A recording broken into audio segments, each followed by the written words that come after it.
this week's motoring news show, Drive, we see a dead champion's legacy helping poor children. Hail another champion, despite the hail.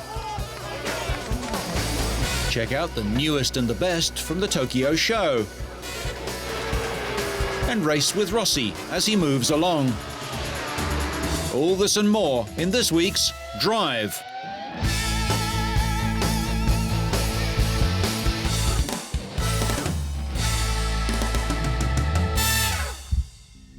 We start this week with a slow-motion look at the activity during a Formula One pit stop, usually taking between 6 and 8 seconds. These stops for fuel and tyres are a critical part of racing tactics and have often won or lost races, so not surprisingly, they're practiced over and over. From 1984 to 1994, refuelling was banned during Formula One races on safety grounds, mostly because the sport evolved toxic chemical fuels that required special handling. These were outlawed and the cars now run on essentially ordinary lead-free petrol. During a pit stop, 60 litres of fuel can be pumped into the fuel tank in just 5 seconds. Changing the wheels is also a well-practiced job. They are awkward but not very heavy. The flashing red light, also used in bad weather, shows that the electronic pit lane speed limiter has been switched on. Seen slowly, the frantic pace of a Formula One pit stop becomes almost surreal. Every day at the Morumbi Cemetery in Sao Paulo, racing fans pay tribute to the man considered by many as one of the greatest racing drivers of all time. 3 times world champion Ayrton Senna was buried in May 1994 after a fatal crash in the opening laps of the San Marino Grand Prix at Imola. Now, almost a decade later, his sister Vivian Senna has launched a project to celebrate his dream of helping poor children in Brazil. The project will be called the Brazilian Ayrton Senna in his homeland and Ayrton Senna No Limits elsewhere. The highlights will be 2 major events: Senna in Concert, a large-scale music show on May the 20th next year, the eve of what would have been his 44th birthday. The Ayrton Senna exhibition will travel the world and will let visitors experience the same sensations as Senna when he raced. What we would like to see is people celebrating the date, not in the way of celebrating his death, but in celebrating the life of a Brazilian who did well, who was a winner on and off the track, not only for his talent, but also for his values. For Ayrton's niece Bianca, her uncle's dream of creating the Ayrton Senna Institute is his best legacy. He had a dream to do, to make people grow as he could do in life. And that's the way our project, our foundation is doing in this 10 years of work. So I think it's perfect. At this school, the results of Senna's dreams are tangible. Since the Ayrton Senna Institute purchased computers for the students here, life has changed for the entire community. 17-year-old Lourival Ribeiro Oliveira was involved in petty crime. Now he's teaching other children and is a kind of leader at the school. I feel very good by helping my colleagues to learn computers, knowing that I can help, that I bring my knowledge to them. It's a very good feeling. So you are now very different from the Lourival of the past? Everyone already noticed it. All my colleagues are treating me better now. The project didn't only change the students' behaviour, it also made them ready for the outside world. What I see that has changed in most students' behaviour is that they became people. Before, they thought that they were only students, that they only have to receive the information. Now they are capable of expressing their opinion and of respecting each other's opinion. In a decade, the Institute has invested $6.5 million in the underprivileged children in Brazil, the legacy of a 3 times world champion. Colombian Formula One driver Juan Pablo Montoya has acknowledged that he's been talking to other teams about his future in the sport. The 28-year-old admitted that he was disappointed by this year's results. I'm with Williams next year. I have a contract with them until the end of 2004. For 2005, I am a completely free agent. and I have to look at all the options and decide at that time which will be the best for me in the future, whether to stay at Williams or join another team. Obviously, there have been talks with other teams, and that is why there has been so much gossip. Montoya was a title contender this season, ending up third overall behind Ferrari's six-time world champion Michael Schumacher and McLaren's Kimi Raikkonen. Rumours swept the Formula One paddocks before the end of the season that Montoya, one of the sport's most spirited drivers, was set to join McLaren in place of David Coulthard. Montoya is still a favourite to join the Mercedes-powered team in 2005.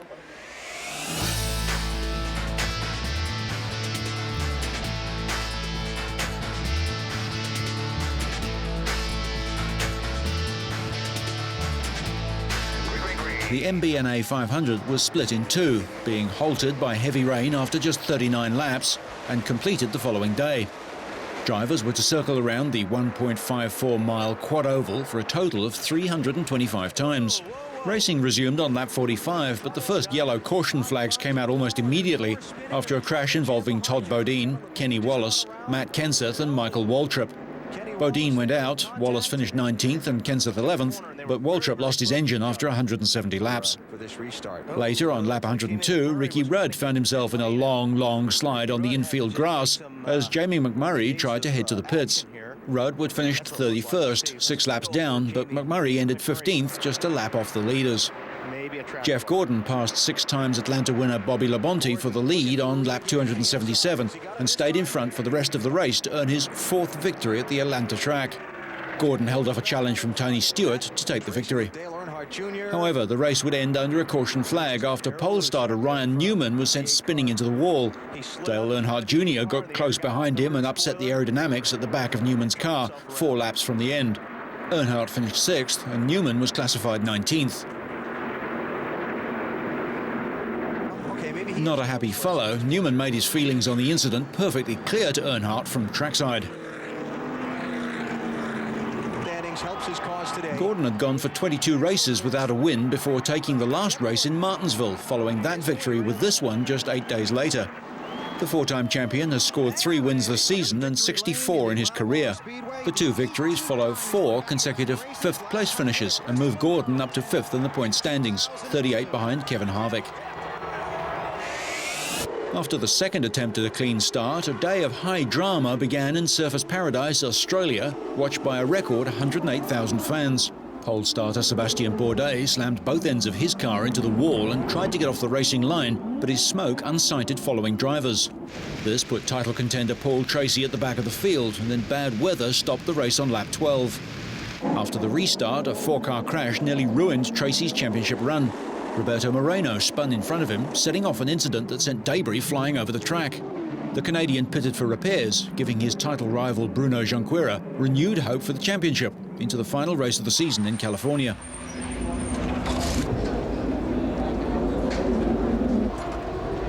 However, Junqueira's challenge came to an abrupt end with 10 laps left. Under pressure from Tracy's teammate Patrick Carpentier, the Brazilian smacked the wall.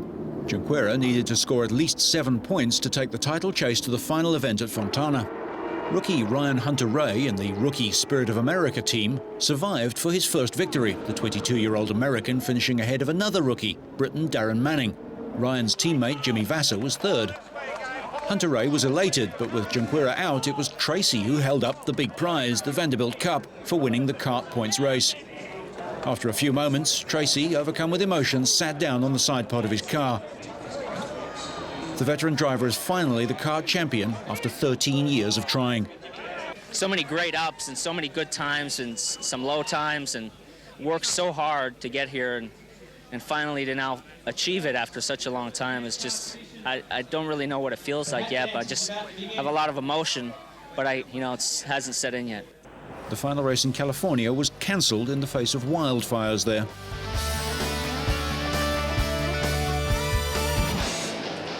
This year's Tokyo Motor Show, the 37th, put about 600 cars and motorcycles from 60 companies on display.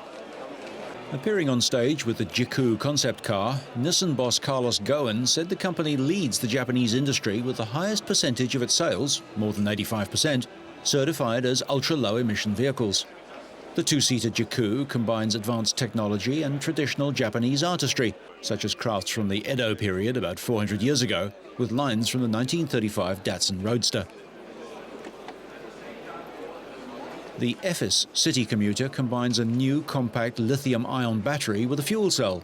A new concept is used in the control panel and seats, which give comfortable seating for 3, plus room for 1 more person.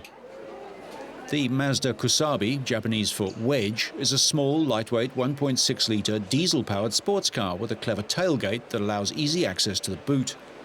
Toyota's single-seat electric PM has a communication system which shares information with other PMs as they travel. In addition to altering its wheelbase and driving position, the vehicle emits coloured lights to make it look pink, green or blue. Its original colour is silver.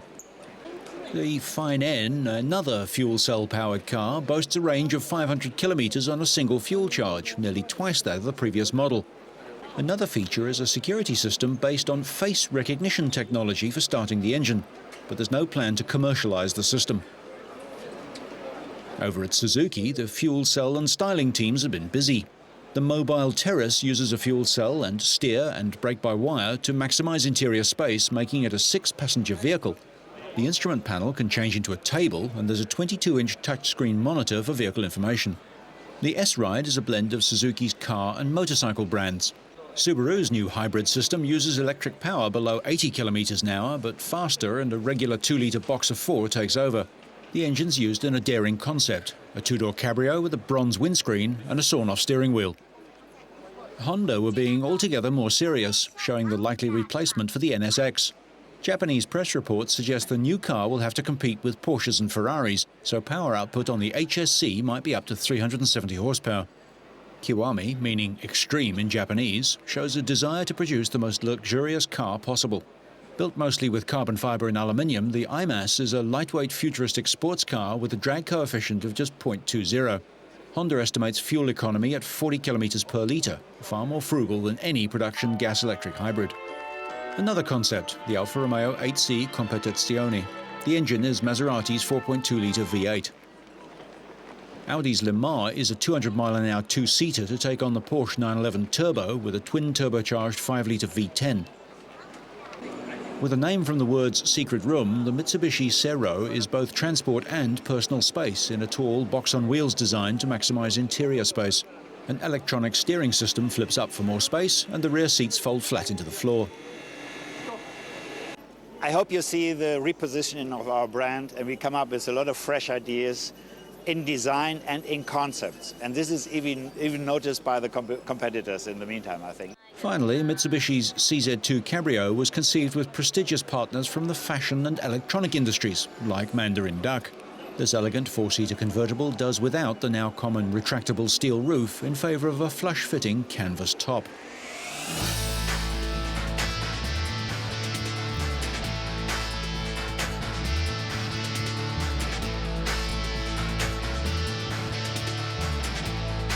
The last race of the MotoGP year was at Valencia, and although 2 championships had already been claimed, the 250cc title was still up for grabs, and rumours about Valentino Rossi's future were running wild.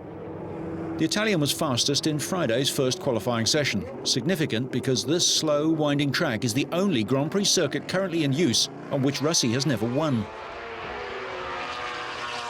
Valentino has already taken his 3rd consecutive MotoGP title to add to his 125 and 250 world crowns, and made no secret he was looking for a new challenge. With both Yamaha and Ducati looking to offer him a contract, the Repsol Honda rider was almost certainly making his last appearance for the team. Australian Ducati pilot Troy Bayliss road-tested his leathers in spectacular fashion, despite having ridden at this track several times in his superbike career. He crashed at the previous round 2, his home Grand Prix, on another track he knows well. In the 250 class, Aprilia's Randy Depunier was the man to catch. The Frenchman's best lap was a whopping 0.83 seconds quicker than anyone else in the field. Franco Battaini was impressive when he managed to stay on his bike. The Italian went 3rd fastest in the session, ahead of world champion-elect Manuel Poggiali. Aprilia's Marco Simoncelli took provisional pole in the 125s ahead of Hungarian Gabor Talmaxi and Australian Casey Stoner. The newly crowned world champ Dani Pedrosa was a frustrated spectator at his home track. The 18-year-old Spaniard secured his first world title 3 weeks ago in Malaysia and then broke both ankles in qualifying for the Australian Grand Prix.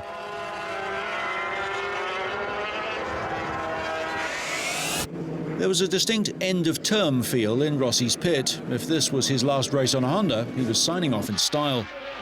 Watched by his father, Graziano, Rossi clinched his 9th pole of the season in style. He scorched around the Valencia track in the fastest time ever recorded. The 24-year-old was made to work hard for top spot by local hero Sete Gibernau, who also came in under the record lap time set by Max Biaggi last year.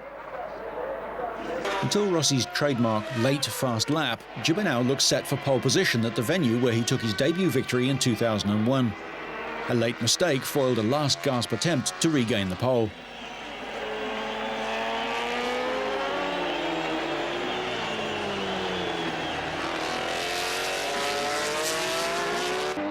Veteran Italian Ducati rider Loris Capirossi qualified 3rd for his 200th Grand Prix, showing that he's lost none of his competitive edge. The front row was completed by rookie Nicky Hayden, Rossi's American teammate in his debut MotoGP season after winning the American Superbike title last year. Carlos Checa landed 5th spot on the fastest Yamaha as the order switched around in a frantic final few minutes of the session. Checa's teammate Marco Melandri had another tumble in practice, but without injury. Last year's 250 champion has fallen down several times this year. In the 250 class, Randy Depunier topped the timesheets as the Frenchman won a tight battle with compatriot Sylvain Guintoli and home favourite Tony Elias. Championship leader Manuel Poggiali finished 4th, with his title rival Roberto Rolfo way down in 10th. Alex De Angelis snatched his 4th pole of the season to boost his chances of keeping his runners-up spot in the 125 title. He's 7 points ahead of Stefano Perugini, 6th quickest. Once the race was underway, Rossi was in contention, looking to conquer the one track at which he had so far failed to score a win. It took him just 2 laps to get past early leader Capirossi. Hayden lasted 3 laps before taking a dive, but he gainfully rejoined to finish 16th, just out of the points. Shinya Nakano hit countryman Toru Okawa, ending his final race early. Spain's championship runner-up Gibernau did his best early in the race to give the 121,000-strong crowd something to cheer, passing Rossi on lap 10. But Rossi showed that he's at his best when under pressure, retaking the lead a lap later down the home straight.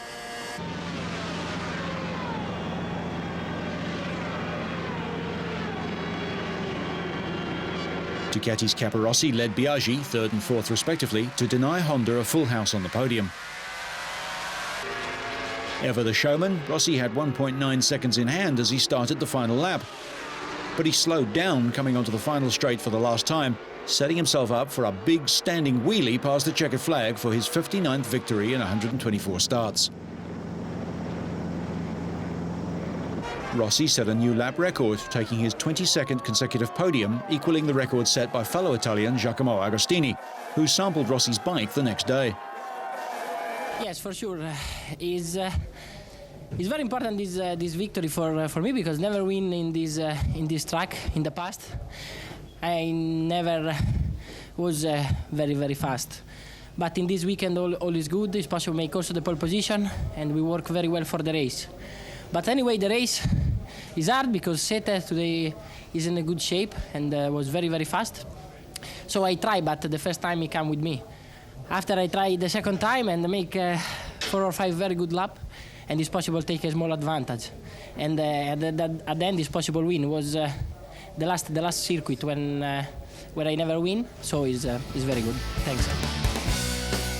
Rossi's domination is total, with only Capirossi and Ducati spoiling a Honda clean sweep.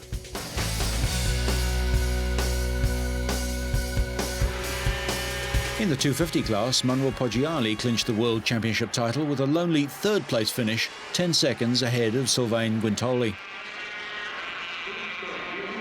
Depunier started from the pole and led almost every lap, with Elias about 2 seconds back for most of the race. Elias went to the front with 6 laps to go before Depunier reclaimed the lead a lap later. Elias mounted a strong last lap challenge, only to lose out by 0.072 of a second. Poggiali is the 3rd youngest 250 world champion ever, behind Marco Melandri and Valentino Rossi. He's the second youngest rider to win both the 125 and the 250 titles, behind Rossi. Roberto Rolfo was the only other rider in contention for the title, but his 7th place finish left him second overall with 235 points, 14 points behind Poggiali. 18-year-old Australian Casey Stoner led for most of the 125 race, but was passed on the last lap by Hector Barbera, who ran wide on the last turn in front of his home crowd on his 17th birthday. The mistake also let Steve Yenkner through for second place, and the Spaniard wound up third. The mistake also denied Barbera second place in the World Championship behind his countryman Dani Pedrosa, as runner-up Alex de Angelis failed to score points in the final round.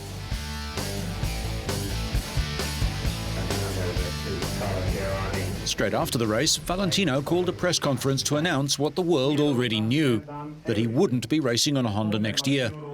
The final round in Spain was Rossi's 33rd win in 64 races over 4 seasons with Honda.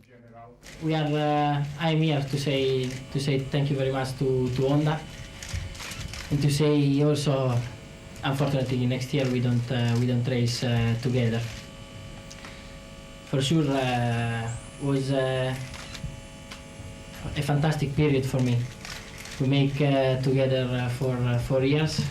The story is only for. I make all already with this bike. Win in the normal condition, win on the dry, win on the wet, win in my favorite track, win in my worst track like today. So basically, we finish our work with this bike. We will allow you to. We don't race together next year, and anyway, I'm a Honda rider to the 31 December, and it's not possible for me to speak about other bikes. But for sure, I tried this new challenge, and like I say before, maybe make this choice at this point is a little bit crazy. Honda has dominated since the 4-stroke MotoGP era was introduced at the beginning of last year. Rivals from Yamaha, Suzuki and Kawasaki have abjectly failed to come close to the pace of the Honda, although Ducati in its maiden year has produced some decent challenges. Assuming he does go to Yamaha, Rossi's first job will be to get the bike up to speed. As everybody knows, when we realized that there were a possibility for Valentino and Honda not stay together for 2004, we contacted Valentino's Rossi management and we started a negotiation.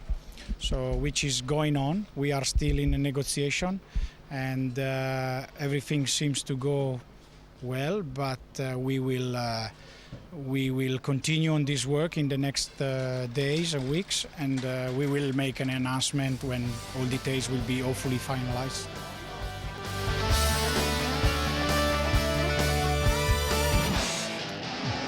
And finally, we stay in Spain for a race meeting where the show is just as important as the go, and where design inspirations come from many different places. About 150 dressed-up cars participated in a crazy car race at the famous Montjuic Park and racetrack in the city of Barcelona. Each driver attempted a more ingenious and ridiculous design than the other, and not all the cars actually made it to the end. Some had barely started before they came to grief, and some looked sure to set fire to the hay bales lining the track. But the event did attract over 1,000 spectators. No matter, it's all in the name of good old-fashioned motoring fun.